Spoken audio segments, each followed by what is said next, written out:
बिस्मिल्लाहिर्रहमानिर्रहीम अल्लाहुम्मा सल्ली अला सय्यदना मुहम्मद व अला आलि सय्यदना मुहम्मद। अस्सलामु अलैकुम व रहमतुल्लाहि व बरकातुहू। आपका भाई अदनान एक दफ़ा फिर हाजिर खिदमत है और आज जो मैं मौजू लेके आया हूँ, जो लाइफ स्किल है, वो बहुत ही अहम, बहुत ही ज़्यादा अहम है ज़िंदगी में हर इंसान के लिए, और वो है नस्ली तफरीक, एथनिक डिस्क्रिमिनेशन, ज़ात पात की जो हम लोग तफरीक करते हैं। फिर इंक्लूजन और डाइवर्सिटी के रेफरेंस से बात होगी। ये मौजू क्या है, इस पे बात होगी, और फिर इसके अगले हिस्से में भी लॉग की ये बात होगी कि वाई इम्पॉर्टेंट, ये क्यों मौजू अहम है, और फिर आप क्या कर सकते हैं, what you can do in your lifes, कि आपके अंदर ये प्रॉब्लम ख़त्म हो जाए और ये लाइफ स्किल आप सीख लें जिसमें डाइवर्सिटी और इंक्लूजन जो है वो आपकी ज़िंदगी में आ जाए। और ये ऐसी ज़बरदस्त लाइफ स्किल्स हैं जो किसी भी इंसान को बहुत खूबसूरत इंसान बना देती हैं, हाईली प्रोफेशनल बनाती हैं, बहुत ज़बरदस्त लीडर बनाती हैं, और वो इंसान कामयाब हो जाता है। तो आइए देखते हैं तफसील। अच्छा जी, ये एथनिक डिस्क्रिमिनेशन और ये तफरीक जो है, जिसको हम नस्ली तफरीक भी बोलते हैं, ये है क्या बेसिकली। आपको अर्ज़ करूं कि ज़ात पात के जो फ़र्क हैं, जो रंग व नस्ल के फ़र्क हैं, जो मज़ाहिब के, नेशनैलिटीज़ के, सूबाइयत के फ़र्क होते हैं, इसके ऊपर जो इंसान एक दूसरे के साथ अच्छा या बुरा, फेवरिज़म या किसी के ख़िलाफ़ चल रहे होते हैं, ये है इस सब्जेक्ट की डिटेल। और आपसे अर्ज़ करूं कि ये प्रॉब्लम जो है, ये हमने लोगों की ज़िंदगी में जो है माशरती सेटअप में भी नॉर्मली जनरली देखी है, और जॉब्स के ऊपर भी, बिज़नेसेस के अंदर भी ये प्रॉब्लम देखी है, जिसकी वजह से लोग मुश्किलात का शिकार होते हैं। अब हम बात करते हैं कि क्यों ये मौजू अहम है। मैं आपसे अर्ज़ करूं कि ये जो डिस्क्रिमिनेशन होती है, यानी आप जो तफरीक करते हैं लोगों के बीच में, और मुख्तलिफ़ ग्रुपिंग के बेस के ऊपर जो मैंने ज़िक्र कर दिया है, इस तफरीक से बेसिकली आप जो है वो सोशियो सेटअप जो है और माशरती मामलात ख़राब करते हैं।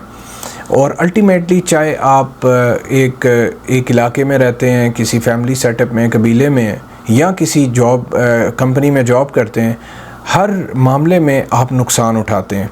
डिस्क्रिमिनेशन करना बेसिकली अल्लाह की तख्लीक की डिसरिस्पेक्ट है। मैं आपसे अर्ज़ करूं कि हर किसी को अल्लाह ने बना रखा है और हर किसी की इज़्ज़त करनी चाहिए, वो इस लायक है। याद रहे कि ये जो डिस्क्रिमिनेशन है या तफरीक करना जो लोगों में, ये अल्लाह को भी, जो क्रिएटर है इन तमाम क्रिएशंस का, उनको भी ये पसंद नहीं है।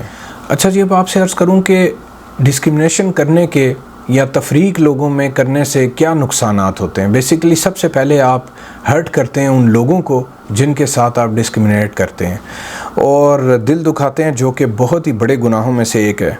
फिर आपसे अर्ज़ करूं कि डिस्क्रिमिनेशन करने के नुकसानात में जो एक मेजर ये है कि आप टैलेंट लूज़ करते हैं।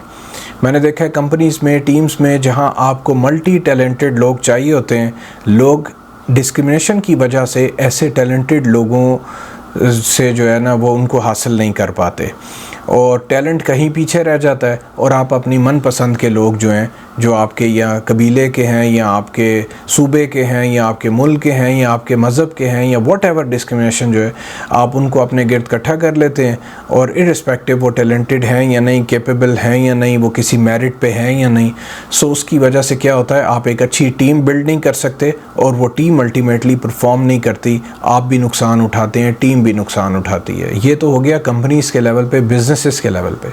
आपसे अर्ज़ करूँ, यही हरकत अगर आप करते हैं नेशनल लेवल पे, तो ऐसी कौमें कभी कौम नहीं बनती, ऐसी कौमें कभी कामयाब नहीं होती। बहुत ज़्यादा कंपेटिटिव वर्ल्ड के अंदर जो आज मैं 21वीं सदी की बात कर रहा हूँ, इसमें यू कैन नॉट सर्वाइव, ऐसी कौमें सर्वाइव नहीं कर पाती। सो ये नुकसानात हैं डिस्क्रिमिनेशन के। अब आगे मैं आपसे ये शेयर करता हूँ चल के कि अल्लाह ताला ने इसके बारे में क्या कहा है। आपसे अर्ज़ करूँ, ये मौजू सामने लाने के वन ऑफ द रीज़न्स यही है कि मैं कुरान पढ़ता रहता हूँ, कुरान से मोहब्बत जो है, और मैंने अर्ज़ कर रखा है, मेरी ख़ुद से आपसे कमिटमेंट है कि कुरान पाक में जितने भी मौज़ूआत एड्रेस हुए हैं वो मैं आपसे अपनी वीलॉग्स में शेयर करूं। सो ये भी मैंने कुरान से ही हासिल किया और अल्लाह के नबी की ज़िंदगी से हासिल किया। सो आइए मैं आपसे शेयर करता हूं इस सिलसिले में अल्लाह ताला क्या कहते हैं, अल्लाह के नबी क्या कहते हैं।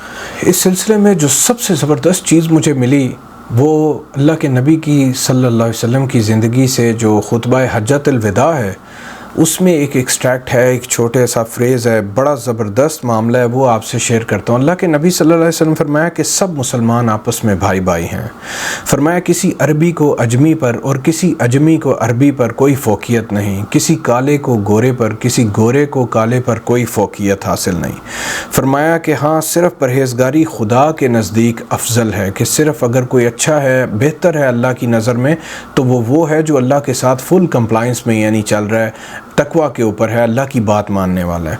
सो अल्लाह के नबी सल्लल्लाहु अलैहि वसल्लम की इस रवायत से ये पता चलता है कि दीन की असास जो है, जो बेसिक है, जो अल्लाह की तरफ से अल्लाह के नबी के थ्रू हम तक आई, वो ये है कि सब इंसानों की कदर और रिस्पेक्ट की जाए, डिस्क्रिमिनेट ना किया जाए किसी को भी। सो ऐसी ही कौमें और ऐसे ही कंपनीज़ और ऐसे ही लोग कामयाब होते हैं जो इस चीज़ का ख्याल रखते हैं। इस सिलसिले में एक बड़ी स्ट्रॉन्ग हदीस है, मुस्लिम में रिवायत है, हज़रत अबू हुरैरा से रिवायत है। वो कहते हैं कि नबी सल्लल्लाहु अलैहि वसल्लम ने दो चीज़ों के बारे में फ़रमाया कि ये लोगों के कुफ्र का बायस बनती हैं। आप इमेजिन करें कि किस कदर स्ट्रॉन्ग अल्फाज हैं। और वो दो चीज़ें, उनमें जो एक चीज़ बताई है वो ये वाली है। फरमाया कि लोगों में उनके हसब नसब में ताना देना, ये उनको कुफ्र तक पहुँचाती है ये चीज़। तो अल्लाह ताला हमें इससे बचा के रखें। इस सिलसिले में सूरह अल-हुजरात है, उसकी आयत नंबर 13 आपसे शेयर करता हूँ। अल्लाह ताला फरमाते हैं, लोगों हमने तुमको एक मर्द और एक औरत से पैदा किया और तुम्हारी कौमें और कबीले बनाए ताकि एक दूसरे को शनाख्त कर सको। बेशक अल्लाह के नज़दीक तुम में ज़्यादा इज़्ज़त वाला वो है जो ज़्यादा परहेज़गार है। बेशक अल्लाह सब कुछ जानने वाला है और सबसे ख़बरदार है। सुभान अल्लाह। अल्लाह ताला ने वाज़ेह कर दिया कि तुम्हें हमने जो फ़र्क किया ना पैदाइश में, तुम्हारी क्रिएशन में, वो सिर्फ तुम्हारी जान पहचान के लिए, इसलिए नहीं है कि तुम उसके ऊपर डिस्क्रिमिनेट करो एक दूसरे के साथ। और यहाँ पर अल्लाह ने भी यही फरमा दिया कि ज़्यादा बेहतर, तुमसे प्यारा अज़ीज़ वो है जो तुम में ज़्यादा परहेज़गार है। सो अल्लाह ताला हमें ये समझने की और अमल की तौफीक दें इंशाअल्लाह। मैं आपसे अर्ज़ करूं कि हम लोग अक्सरियत ये समझते हैं कि हम तो ऐसा कुछ नहीं करते, हम डिस्क्रिमिनेट नहीं करते। लेकिन आपसे अर्ज़ करूं, बायस ना चाहते इंसानों के अंदर मौजूद होता है और वो ये मुआशरती जो बुराई है इसके अंदर इंगेज्ड होते हैं। सो आपसे अर्ज़ करूं कि सबसे पहले आपको करना ये है कि आपको ख़ुद को ये समझाना है कि मैं बहुत परफेक्ट नहीं हूँ इस सिलसिले में। Let me sit and think about it. तो आप क्या करें, एक दिन किसी टाइम पे तन्हाई में बैठें और अपने साथ बात करें कि क्या आपके अंदर ये मसला है। आपको यकीनन दिखाई देगा कि कहीं ना कहीं किसी न किसी चीज़ के ऊपर, किसी वजह से आपकी लाइकिंग या डिसलाइकिंग की बेस के ऊपर आप डिस्क्रिमिनेट करते हैं लोगों के बीच में। तो वो क्या करते हैं, किस बेसिस पे करते हैं, उन बेसिस को आइडेंटिफाई करें और फिर उनको रफ़ा करने की कोशिश करें। मैं आपसे अर्ज़ करूं कि वन ऑफ द बिगेस्ट जो रीज़न्स है जिसकी वजह से लोग डिस्क्रिमिनेट करते हैं और जो बड़ी ख़तरनाक है वो है किबर, तकब्बुर। इंसान जो है वो बाज़ वक़्त ख़ुद को बहुत सुपर समझता है, औरों को नीचा घटिया समझता है। जिस तरह के गोरे को काले के ऊपर जो है वो तकलीफ़ होती है, वो इसीलिए है कि वो ख़ुद को बहुत बड़ी चीज़ समझता है। कोई बड़ी ज़ात वाला, कोई चौधरी मलिक साहब हैं, वो दूसरी ज़ातों को छोटा समझते हैं। इसी तरह कुछ मज़ाहिब वाले दूसरे मज़ाहिब को छोटा समझते हैं और इंसानों के अंदर ये प्रॉब्लम आती है। सो किबर इज़ द मेन इशू। तकब्बुर को दिलों से निकालना है। आपसे अर्ज़ करूं, अगर आपको थोड़ा सा रेफरेंस दूं, आपको याद आए कि शैतान का, इब्लीस का जो मामला था अल्लाह के साथ, जब अल्लाह ने हज़रत आदम को सजदा करने को कहा इब्लीस को, तो वहाँ पर भी इब्लीस ने भी यही हरकत की। उसने किबर किया, कहता है कि मैं इसको सजदा क्यों करूँ, मैं आग से बना हूँ, ये मिट्टी से बना है, मैं इससे अफजल हूँ, मैं इससे बेटर हूँ। उसने भी यही तफरीक की और अल्लाह के हुक्म से दूर हो गया और फिर धुतकारा गया, अल्लाह के कुर्ब से दूर कर दिया गया, रुस्वा कर दिया गया। फिर इस मसले को अपने दिलों से निकालने के लिए एक तरीका और ये है कि आप ख़ुद को ये समझाइए कि हर इंसान अल्लाह की क्रिएशन है। हर किसी को अल्लाह ने बनाया, जिस भी रंग में बनाया, जिस भी कबीले में भेजा, जिस नेशनैलिटी का भी है, जो भी मज़ाहिब उनको नसीब हुए, जिस तकदीर से भी गुज़रता हुआ जो कोई भी आ रहा है, वो अल्लाह की तख्लीक है।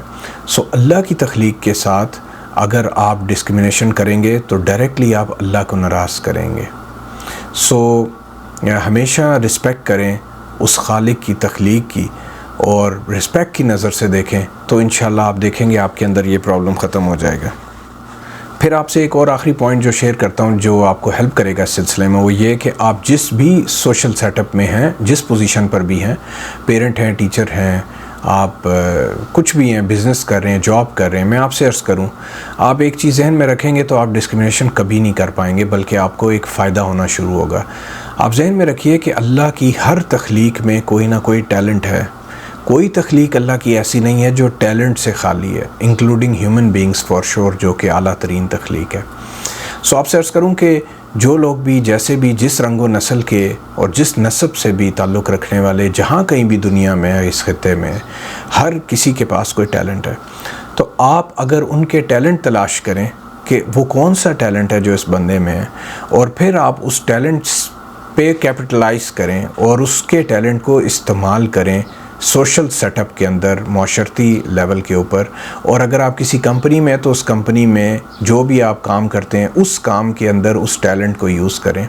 जो अगर आप बिज़नेस करते हैं तो अपने बिज़नेस में डिफरेंट लोगों के जो टैलेंट्स हैं उनको यूज़ करते हुए आप अपने बिज़नेसेस को, अपनी जॉब को, अपनी टीम को, अपने मुआशरे को बहुत ज़बरदस्त लेवल पे ले जा सकते हैं और उनसे बहुत ज़बरदस्त आउटपुट ले सकते हैं। वही सारे लोग जिनको आप पहले डिस्क्रिमिनेट कर रहे थे ड्यू टू व्हाट्सोएवर रीजंस, आज जब आप उनको उनके टैलेंट की वजह से इज़्ज़त देते हैं और उनको उनके टैलेंट की एरियाज़ में यूटिलाइज़ करते हैं, तो यही लोग जो आम लोग होते हैं ये बड़ी ख़ास टीम्स बन के, ख़ास कौमें बन के ख़ास और ज़बरदस्त आउटपुट्स देने लगते हैं। ऐसी कंपनीज़ भी कामयाब होती हैं, ऐसी कौमें भी कामयाब हो जाती हैं। तो ये थी चंद टिप्स जो मैंने आपसे इस सिलसिले में शेयर की। अल्लाह से दुआ ये है कि अल्लाह ताला इनको समझने की और इन पे अमल करने की तौफीक दे दें इंशाअल्लाह।